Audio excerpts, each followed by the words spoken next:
Styling and handling. Now, this is rather simple in one sense. It's human hair. Anything that you can do with your own hair, you can do with this added hair. Anything that's not good for your own hair is not good for this hair.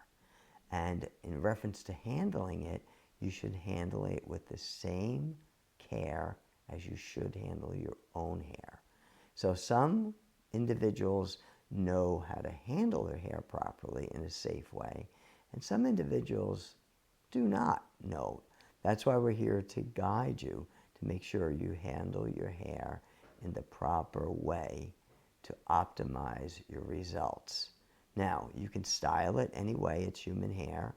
You can maneuver the hair in any direction. So remember, key simple thing.